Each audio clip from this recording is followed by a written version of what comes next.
부터 17절까지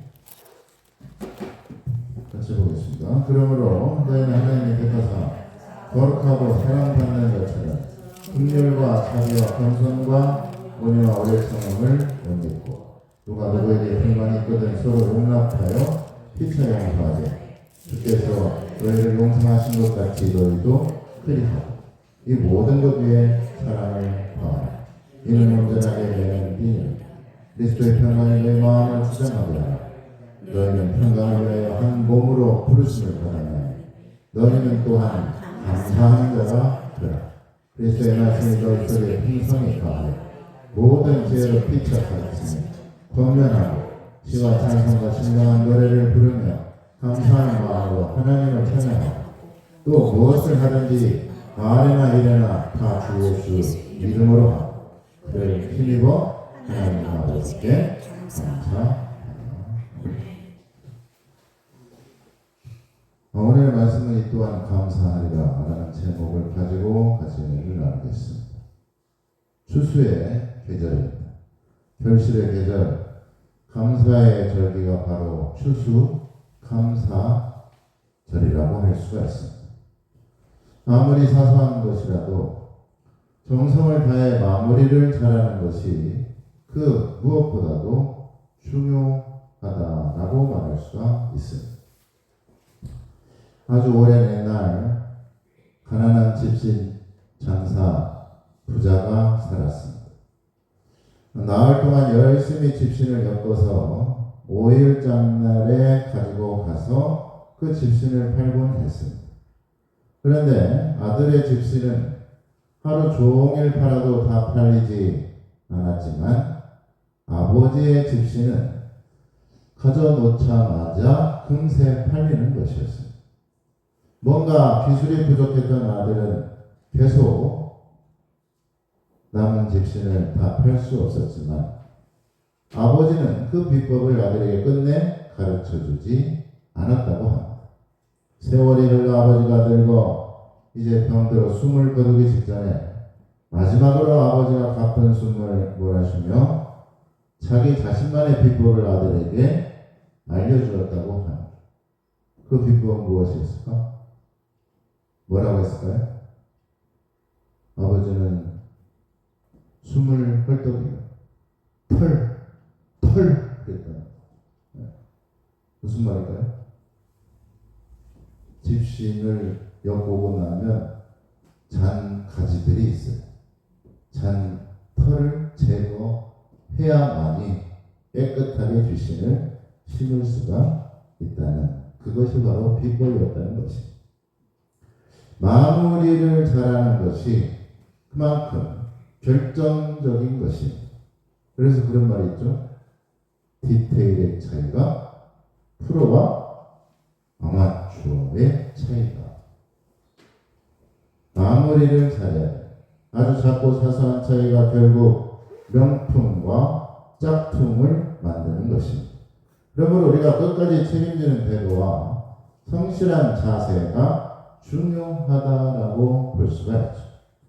작은 노력도 소중하게 여기시고 보이지 않는 수고와 섬김의 손길도 여지없이 하나님께서는 분명히 기억하고 계심을 믿으시기를 바랍니다. 감사는 언제 해야 될까? 내 마음이 흡족하고 만족할 때, 내가 원하는 대로 또 내가 소원하는 대로 이루어질 때, 취업하고 진급하고 출산하고 기뻐하고 축하할 일이 있을 때만 감사해야 되는 것이 아니라 감사할 수 없을 때에도 감사하는 것이 바로 우리가 해야 될 감사의 조건인 것입니다. 다시 말해서 조건 없는 감사가 진정한 감사라는 말씀이죠. 하박국 선지자는 밭에 소출이 없고 요양간에 소가 없을지라도 여호와로 말미암아 내가 기뻐한다라고 고백하고 있죠. 하박국서 3장 17절 18절에 비록 무화과 나무가 무성하지 못하며 포도나무에 열매가 없으며 감람나무에 소출이 없으며 밭에 먹을 것이 없으며 우리의 양이 없으면 외양간에 소가 없을지라도 나는 여호와로 말미암아 즐거워하며 나의 구원의 하나님으로 말미암아 기뻐하리로다. 어떻게 이런 상황에서도 기뻐할 수 있을까? 하박국 선지자가 살았던 시대적 배경을 우리가 알 필요가 있습니다. 내우외환이라고 국가의 운명이 풍전정화 같은 절체절명의 시대를 살았습니다. 내부적으로는 바벨론과 애굽이라는 열강들의 각축 장로로 장악해버렸고, 내부적으로는 타락한 왕들의 폭정과 백성들의 굶주림과 신음은 크게 달았던 시대였습니다. 바벨론이 아수르의 수도 니느웨를 정복한 후에 중동의 신흥 강자로 떠오른 바벨론은 정통적인 강대국이었던 애국과 자웅을 겨루게 됩니다. 또한 열강의 침탈보다 더 심각한 문제는 바로 내부에 있었다는 것이죠. 요시아의 뒤를 이은 남유다의 왕들은 우상숭배와 도덕적인 타락으로 백성들을 수탈하였고 백성들을 착취하였습니다. 요시아의 아들 예굽이 세운 꼭두각시 왕 여호아하스, 그의 동생 바벨론이 세운 꼭두각시 왕 여호야긴, 요시아의 손자 여호아긴, 그리고 마지막 왕은 요시아의 또 다른 아들 시드기야가 있습니다. 남유다의 이 마지막 왕들에게 공통점이 하나가 있어요. 그들은 하나같이 므낫세의 모든 행위를 본받아 여호와 보시기에 악을 행하였더라라고 성경에 기록되어 있습니다. 남유다가 바벨론에 멸망한 이유는 어디에 있을까요? 열왕기하 23장 26절에 여호와께서 유다를 향하여 내리신 그 크게 타오르는 진노를 돌이키지 아니하셨으니 이는 므낫세가 여호와를 경노하게 한 그 모든 경노 때문이다. 또 열왕기하 24장 3절 4절에 이 일이 유다의 임함은 곧 여호와의 말씀대로 그들을 자기 앞에서 물리치고자 하시니 이는 므낫세의 지은 모든 죄 때문이며 또 그가 무죄한 자의 피를 흘려 그의 피가 예루살렘에 가득하게 하였습니다. 여호와께서 사하시기를 즐겨하지 아니하십니다. 인자함이 끝이 없으시고 자비가 한이 없으신 하나님께서 어떻게 하셨다고요? 사하시기를 즐겨하지 아니하셨습니다.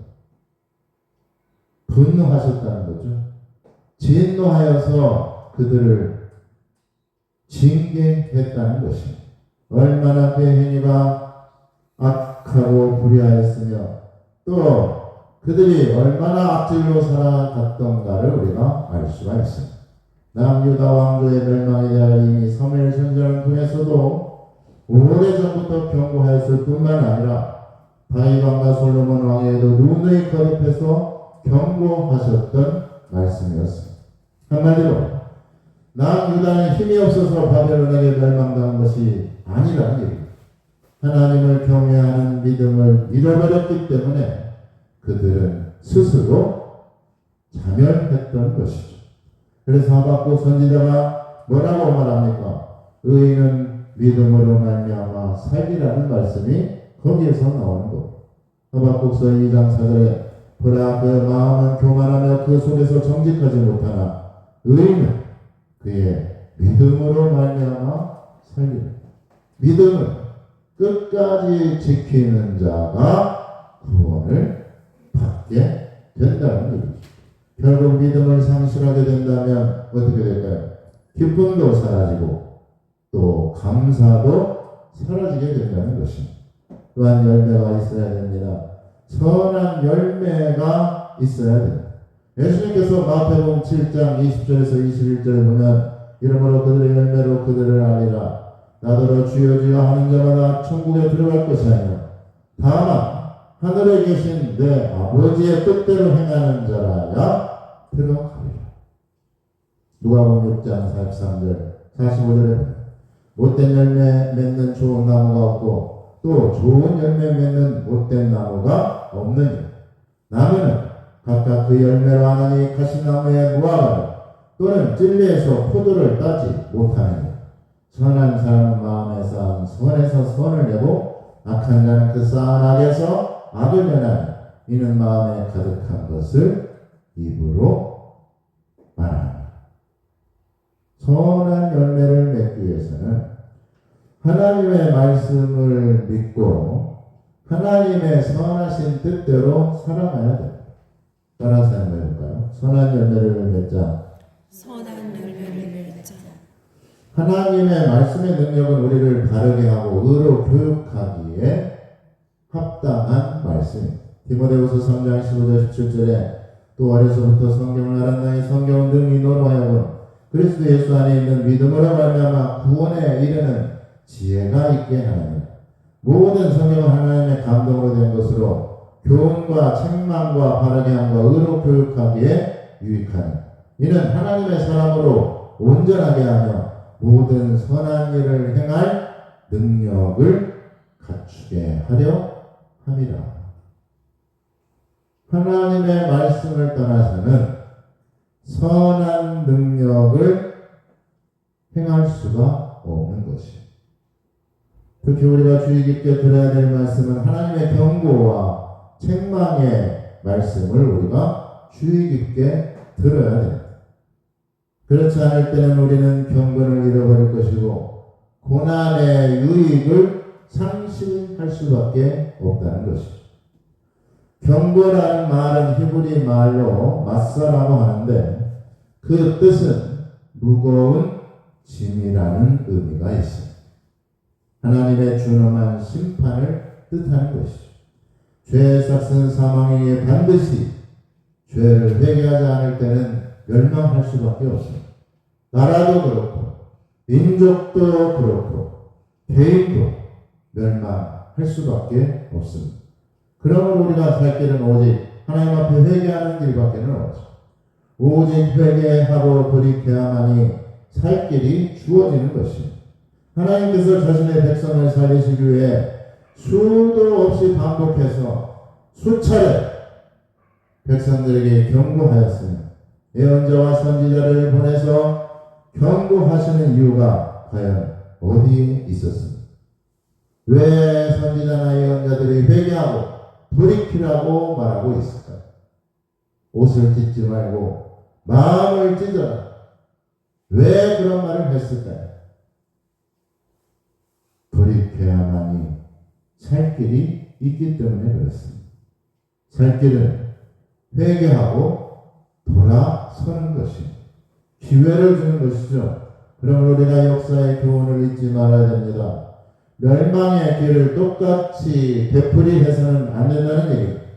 선조들의 죄와 멸망을 보면서 앞서간 이들의 전처를 밟지 말아야 된다는 것입니다.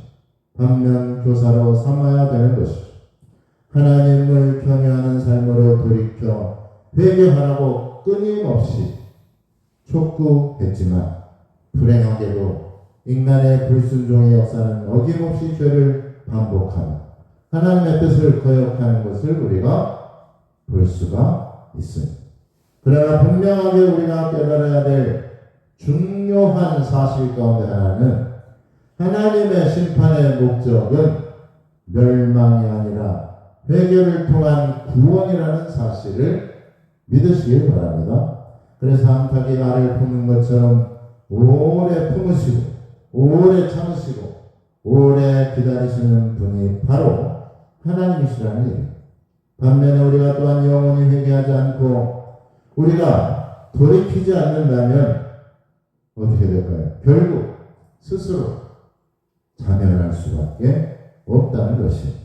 마태복음 23장 37절에 예루살렘아 예루살렘아 선지자들을 죽이고 내게 파송된 자들을 돌로 치는 자여 암탉이 그 새끼를 날개 아래 모음같이 내가 네 자녀를 모으려 한 일이 몇 번이더냐. 그러나 너희가 원하지 아니하였도다. 누가 원하지 않아서입니까? 불순종한 사람들이 하나님의 구원을 거절했던 것이고 하나님의 기다림에 돌이킴과 회개로 답을 하지 않았기 때문이라니.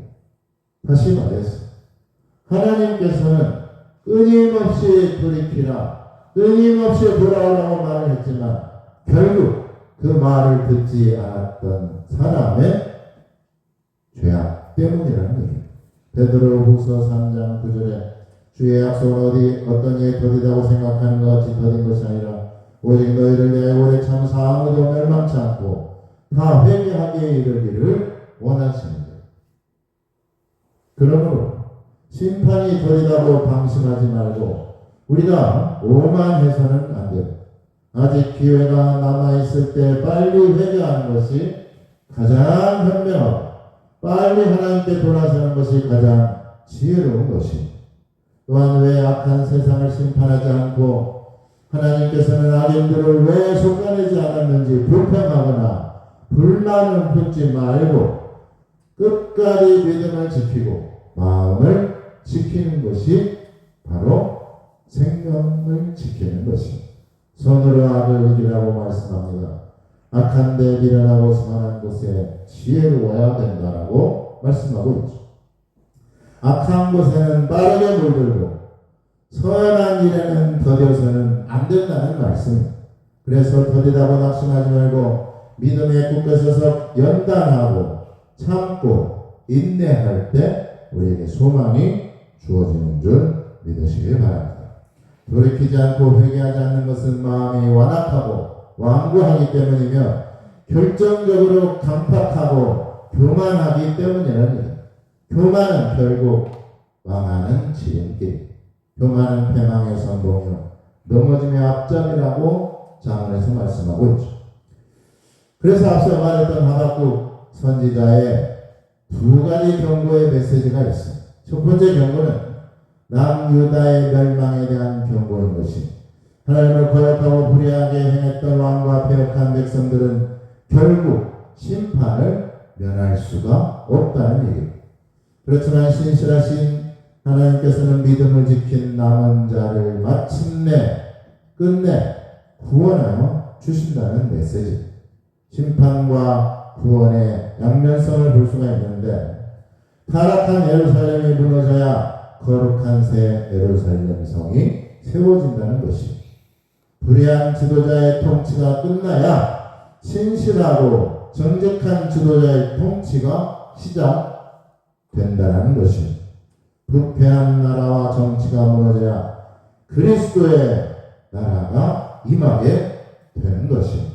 때문에 망하는 것이나 무너지는 것을 보면서 원망하거나 안타까워할 일이 아니라는 것입니다. 다만 철저하게 회개하고 얕은 뉘우침과 회심함으로 새로워지기 위해서 우리가 힘써야 된다는 말씀입니다. 하박국이 전하는 두 번째 경고는 바벨론 제국의 멸망에 대한 경고를 말하고 있습니다. 바벨론은 심판의 주관자가 아니라는 사실을 우리가 알아야 됩니다. 역사의 심판은 하나님만이 주관자이십니다. 심판의 주관자는 오직 역사의 흥망성쇠를 주관하시는 하나님께 있다는 것을 악한 바벨론 나라에게 분명하게 보여주고 있다는 것이죠. 남유다를 멸망시킨 바벨론도 역시 하나님의 심판을 면할 수가 없다는 얘기입니다. 마침내 하나님의 의로운 통치에 의한 최후의 승리를 이루실 것을 우리에게 말씀해주고 있습니다. 오늘날 전대미문의 재난, 공포와 불안한 마음으로 세상을 다스리는 코로나 바이러스를 두려워할 것이 아니라 오직 삶의 주관 되시는 하나님을 두려워하는 이유가 바로 여기에 있습니다. 지금 한국교회의 위기는 코로나 바이러스의 창궐이라는 외적인 문제 때문이 아니라는 것입니다. 왕 대신 하나님을 저버리고 성공주의와 물량주의에 빠져서 교회의 머리 대신 예수 그리스도를 저버리고 스스로 왕 노릇하는 물질과 돈과 탐심의 노예가 되어가고 있기 때문에 스스로 멸망을 자초해 가고 있다는 얘기입니다. 미운 놈 떡 하나 준다는 말이 있습니다. 속된 말로 미우니까 떡이나 처먹고 뒤져볼라 그 말이 아니고, 떡이나 처먹고 뒤져볼라는 얘기가 아니고, 밉더라도 한 번 더 기회를 주고 악감정을 쌓지 말라는 얘기가 바로 미운 사람 떡 하나 더 준다는 얘기. 악감정을 쌓지 말라. 그러면 결국 어떻게 됩니까? 내가 스스로 변하게 됩니다. 미운 사람에게 쫓아가 인사한다는 속담이 있어요. 그만큼 화를 키우지 말고 원망을 쌓고 살지 말라는 얘기. 그렇듯 하나님께서도 우리에게 징계와 징벌을 하실 때 우리가 깨닫고 돌이켜야 되는 것입니다. 실컷 먹고 뒤져보려고 하는 게 아니고, 하나님의 경고와 징계는 깨닫고 돌아서라는 말씀인 것입니다. 하나님께서 마지막 기회를 주시는 것입니다. 고난이 유익하게 되는 엄청난 기적의 사건을 말하는 것이고, 이 또한 감사하는 마음을 가질 때 우리에게 하나님의 복과 기회가 우리에게 동시에 주어지게 되는 줄 믿으시기 바랍니다. 하박국 선지자가 왜 불행 중에도 감사하는, 왜 그렇게 어려운 가운데서도, 그런 괴로운 가운데서도 기뻐할 수 있을까? 그것은 그럼에도 불구하고 하나님께서는 의로운 자를 찾으시고 또 회개한 자를 찾으시기 때문인 줄 믿으시기 바랍니다. 남다르다는 것은 똑같은 상황에서도 다른 마음과 태도로 대처하기 때문에 남다르다는 말을 하는 거예요. 남다르게 살아가는 사람은 어떤 사람을 말하는 것일까? 감사할 상황에서 감사하는 것은 누구나 할 수 있지만, 감사할 수 없는 상황이 왔는데도 불구하고 하나님께 감사할 수 없는 상황이 아닌데도 불구하고 기뻐하는 것은 남다른 사람만 할 수가 있어. 남다른 믿음을 가질 때만 할 수가 있다는 얘기죠. 남들이 다 하는 감사는 누구나 다 할 수가 있지만, 남다른 감사를 하는 사람은 어떠한 상황에서도 이 또한 감사할 수 있는 사람이라는 얘기입니다. 남다른 마음을 품을 때 우리가 상황에 집중하지 않고 상황을 주관하시는 하나님께 집중하고 살아가는 사람이라는 얘기입니다. 상황보다 앞서는 것이 그러므로 마음가짐인 것입니다. 미국 매사추세츠에서 열린 무디 전도자의 성경 수련회가 있었습니다. 영국 귀족들이 방문하여 그 수련회에 참관하게 되었는데, 그때 당시만 해도 영국에 손님이 오면 종일토록 밤새도록 그 손님의 구두를 닦아 놓는 풍습이 있었다고 합니다. 무디 선생의 제자들 사이에 여기는 미국인데 어떻게 해야 하나 놓고 밤새 토론을 벌였습니다. 결론은 이것은 영국이 아니고 미국이니까 그 영국 귀족들의 구두를 닦지 말자라고 결론을 내었습니다. 그리고 한 제자가 이야기를 무디에게 전하면서 무디 선생님의 생각은 어떠십니까? 라고 물었습니다. 그러자 무디 선생님은 내가 주님께 물어보겠다 라고 웃어 넘기고 말았습니다. 그리고 그 다음날 아침에 귀족들이 일어났을 때 구두가 하나같이 모두 깨끗하게 닦여져서 광이 나고 있었다는 얘기죠. 무디 선생이 밤새도록 구두를 닦아 놓았던 것입니다. 남다른 마음이 여러분 탁월함을 가져오는 것, 상황의 지배를 받지 않고 무엇이 선한 것인지를 깨닫고 또 무엇이 하나님께서 기뻐하시는가를 생각하는 것이 우선이라는 것이죠. 우리는 항상 뭔가를 그럴싸하게 또 거창하게 준비하고 이벤트를 해야지만이 행복할 거라고 생각하지만, 행복은 아주 사소하고 가까운 데 있다는 것을 우리가 깨달아야 돼요. 그래서 나태주 시인이라는 사람의 행복이라는 시에 보면 딱 세 줄로 되어 있습니다. 저녁 때 돌아갈 집이 있다는 것. 힘들 때 마음속으로 생각할 사람이 있다는 것. 외로울 때 혼자서 부를 노래가 있다는 것. 그 세 가지만 있습니다. 행복한 사람이라는 얘기. 아주 단순하고 소박하지만 그러나 거기에 행복이 있다는 것을 우리가 깨달을 수가 있습니다. 무엇이 행복입니까? 게다가 감사할 대상이 있다는 것, 이 또한 감사할 수 있는 마음을 가졌다는 것이 행복한 사람들의 공통적인 모습이 아닐까라고 생각해 봅니다. 그러므로 우리가 도대체 감사할 수 없는 상황에서도 아무리 극심한 고난과 역경이 있을지라도 우리가 감사의 끈을 놓지 말아야 된다는 얘기입니다. 왜냐하면 작은 감사가 쌓여서 풍성한 열매를 거둘 수가 있기 때문에 그렇습니다. 오늘 말씀에서 뭐라고 합니까? 거룩하고 사랑받는 자처럼 행하라.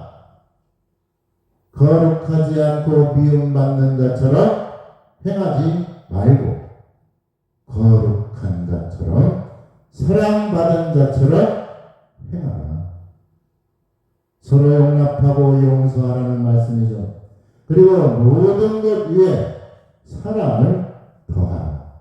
사랑한다면 용서할 것이고 용서할 때 미움과 원망도 불평도 불만도 사라지게 되는 줄 믿으시기 바랍니다. 용서하지 못하고 마음의 원망과 미움을 키우기 때문에 서로 다투고 서로 분노하고 서로 갈라질 수밖에 없는 것입니다. 원망을 섞지 마시길 바랍니다. 주께서 용서하신 것처럼 용서하며 살아갈 때 이 또한 감사하는 자로 우리가 살아갈 수 있게 되는 줄 믿으시길 바랍니다. 이 또한 감사하는 자가 되기 위해서는 첫째는 모든 악행을 우리가 다 버려야 됩니다. 악을 버리고 하나님께 회개하고 돌아서는 자에게 하나님께서는 은혜와 복을 주시는 것입니다. 그것은 바로 구원의 기회가 된다는 것이죠. 둘째로 회개하며 돌이켜 선을 쫓아 살아가야 됩니다. 선한 분은 하나님밖에는 없습니다. 세상의 물질과 탐욕을 쫓아 살지 말고 오직 선하신 하나님만을 쫓아 살아갈 때 어떠한 상황에서도 기뻐하며 감사할 수 있게 되는 줄 믿으시기 바랍니다. 이 또한 감사하는 자가 되기 위해서는 마지막으로 어느 때나 어떠한 상황에서도 감사하는 마음으로 살아가는 자가 결국 세상에서 승리하는 자가 된다는 말씀입니다. 원망과 불평과 불만으로 살아갈 때 감사할 마음은 사라지고 감사할 일이 있음에도 불구하고 감사할 수 없는 사람으로 전락할 수밖에 없다는 얘기입니다. 불평과 불만이 습관이 된 사람에게는 감사할 일도 생기지 않을 뿐더러 감사의 조건마저도 사라지게 된다는 말씀입니다. 원망이 결국 불행의 씨앗이 되는 것이고 서로 용납하지 못하고 서로 용서하지 못하기 때문에 사랑 또한 사라지게 된다는 말씀. 16절 17절에 서로 피차 가르치며 권면하며 감사하는 마음으로 하나님을 찬양하라고 하셨고 무엇을 하든지 예수 이름을 힘입어 하나님께 감사하라라고 말씀하고 있습니다. 그러므로 무엇을 하든지 어디에 있든지 이 또한 감사하는 자로 살아갈 수 있기를 예수님의 이름으로 축원합니다.